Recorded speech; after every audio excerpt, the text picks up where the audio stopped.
Number 10 is one that comes straight out of real life, but with an anime effect everyone knows by now. Say it with me, kids. Number 56 Goldrat cannot be destroyed by monsters unless they're number monsters. It takes 3 level 1 monsters and it can draw you a card to then shuffle one back into the deck. Now, as bad as this card is, it can't be the worst the anime has to offer, right?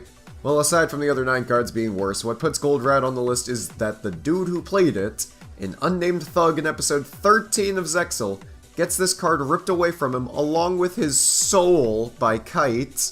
It's been a while since I've seen Zexal, so I forgot Kite can just do that. Who proceeds to only play it for the meme, I'm sure. Card Trader is not a good card, so why would you want it in a deck that can spam out other rank 1 Xyz monsters, like the Embodiments or even Lionheart? You wouldn't. And the fact that this card was shown to be the boss monster of some random street thug, and then Kite kills, just makes it out to be as lame as it is. Imagine if that's how Jaden got Neos. Number 9 is the boss monster of Lazar, the creepy clown man from 5Ds, and it's a manga exclusive. Jester Puppet King Pantomime is a ritual, which only saves it from being higher because ritual support is insane in this game, and it has the following effect. Its attack becomes the attack of whatever it fights, and it cannot be destroyed by battle with a synchro monster. The thing just dies upon attacking anything else. Sure, you can take down an opponent's monster with Pantomime regardless of how much attack it has, but the protection from synchros is laughable considering how many other rituals you could use that actually do something. Anything from Demise to any Necros to the Shino Birds can make rituals that actually help the game state, generate advantage, or proceed to help you win the game right then and there. But this clown only seems to want to halt your progress in order to kill a monster and die trying. It has the same power as the worst X-Man, if anyone remembers that comic. And it's on the list because of how many other cards you would rather run as opposed to it. Not to mention the fact that Jester Puppets have a card that straight up searches a spell from the deck, which makes this card the equivalent of beating a shark to death with your bare hands, only to let it eat you post-mortem. You accomplished your goal, sure, and the means in which you did it were quite powerful, but the end result is one of stupidity and fruitless endeavors. Speaking of which, to further help my discussion on ranking every series protagonist, I want to ask which your least favorite is. The card should be on screen right now, and I want to hear where you guys fall. Be sure to vote in that, and let's get back into the list. Number 8 was used by this dude in a tournament in which he faced off against Akiza, the walking DeviantArt account with a personality so neutered Bob Barker is smiling from his throne in heaven. Okay, I just looked it up, and the dude is 95 and still kicking, so that's impressive. Genuinely thought he died like a year ago. I don't know if that makes me a bad person. I love Bob Barker. Anyway, Mad Profiler is a card that requires 3 tributes to special summon, so please do compare this to the real life or anime equivalents of the Egyptian gods. And he allows you to send a card in your hand to banish a card on the field of the same type. Not a bad effect, sure, but 3 monsters? Really? It couldn't have just been a forgettable tribute to? It had to be something that could easily be compared to even the Wicked monsters? Sure, under that comparison, it doesn't hold up at all, but let's be a little bit more fair. Let's compare him to tribute 3 cards in Yu-Gi-Oh! That are not played and are still leagues better.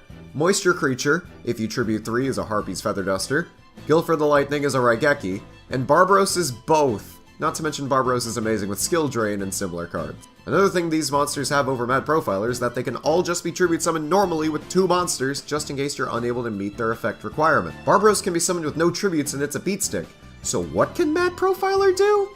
Discard a card to circumstantially banish something your opponent has? Sure. It just isn't enough for what this card begs of you, especially when it can't be normal summoned or set, or even get Monster Reborn. I like to imagine he just went mad reading that 20 other cards do better than him in every single way imaginable, and is in constant denial in that sick-looking chair of his. Number 7 is one of Cyrus Truesdale's ace-roids from the GX manga, and there's a good reason he never came to the anime. Solidroid Gamma takes the banishing of specifically Strike-roid, Stealth-roid, and Turbo-roid, which don't have speed in front of their name, so the likelihood of them being good goes from about 50% to Drill-roid and Submarine-roid if only on the playground because your friend doesn't understand how to get around it. Even though it has the effect to kill every set spell or trap card your opponent controls, it isn't worth having all 3 of these awful monsters out on the field at the same time, especially when the other Solidroids do it better. Alpha takes these monsters from your hand and steals attack from an opponent's monster honest style, and Beta has the decency to take them being banished from your grave to pop a monster on the field. Also keep in mind, Alpha can then combo into Beta because the materials were sent to the graveyard instead of banished, something Gamma can't even do right. It honestly would have skipped out on the list if it didn't banish them. It wouldn't be good, but at least there's a pretty good monster that comes out of it, in the case of Beta. As it is right now, though, this card would never be ran in Roids, a deck that already barely even exists. Number 5 is a card that is already outclassed by one of its fusion materials. For reference, I was actually considering putting Egyptian God Slime on this list, as you would rather just use Anime Revival Jam instead. I didn't include it because I think it is a little bit unfair to compare it to Anime Revival Jam, as it is better than Real Life Revival Jam, and the Real Life Metal Reflect Slime is much better than the anime version, and it's a little iffy on if I could call it a boss monster when the dude who ran it literally ran the most broken Egyptian god in existence.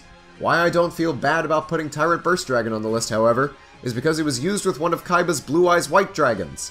Tyrant Wing, one of the materials, yes, it's a trap, Season 4 of the original series was weird, allows the equipped dragon to gain 400 attack and defense, and attack twice per turn. In real life, it pops itself in the end phase if you attack.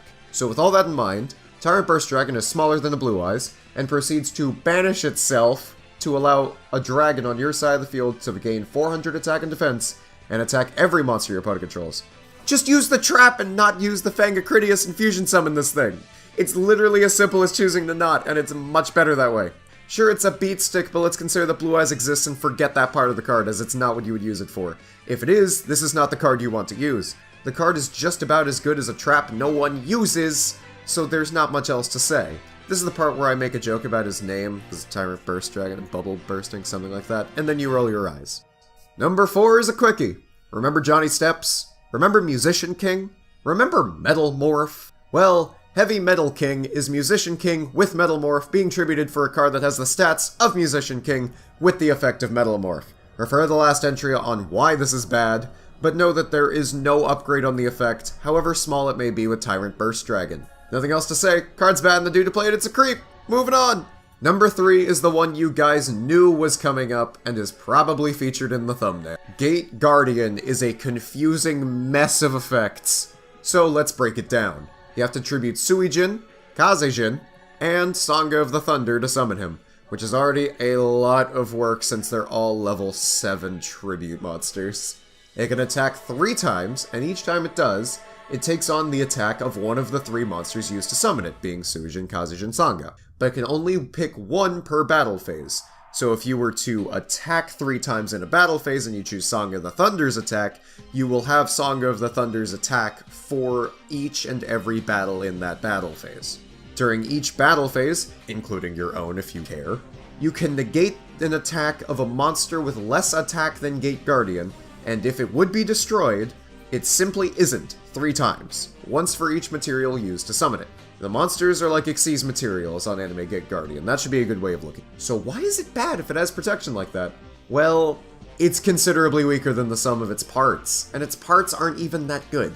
The way that this can be seen is that not only would you rather have real-life Gate Guardian just for the attack staying constant, the materials are too hard to summon for what you actually get. In all fairness, you still have the only good use for Gate Guardian, that being ZUBABA General, equipping it as a spell and gaining the most amount of attack it can. Even then, really hard to justify for how hyped up this card was in the anime and in real life. Number 2 is a card used by Yugi, so I do need to clarify something. Do you run multiple terrible cards in your deck just to summon a monster and not call it a boss monster?